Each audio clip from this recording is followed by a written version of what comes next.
आता पुढे लाडकी बहीण योजनेसंदर्भात एक महत्त्वाची बातमी आहे। लाडकी बहीण योजनेतून 71 लाख महिला बाद झालेल्या आहेत। ई-केवायसी नंतर लाभार्थी संख्येमध्ये मोठी घट झालेली आहे। 2,47 लाखांवरून 1,76 लाखांवर ही संख्या आलेली आहे। आता ई-केवायसी साठी मुदतवाढ मिळणार नाही असंही स्पष्ट करण्यात आलंय। त्यामुळे बहिणींनो, आजच तुमची ई-केवायसी पूर्ण करा असं आवाहन केले जाते।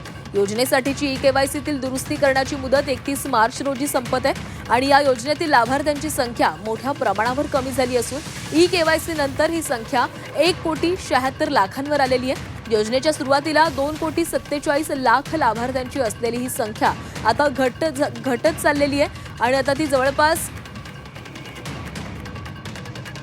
1,76 लाखावर आलेली आहे। म्हणजेच 71 लाख महिला या योजनेमधून बाद होणार आहेत। मंगळवारी या ई-केवायसीच्या दुरुस्तीचा अखेरचा दिवस आहे। विधानसभा निवडणुकीआधी सरकारकडून जाहीर करण्यात आलेल्या लाडकी बहीण योजनेच्या माध्यमातून गरजू महिलांच्या बँक खात्यावर दर महिना 1,500 रुपये निधी जमा करण्यात आला।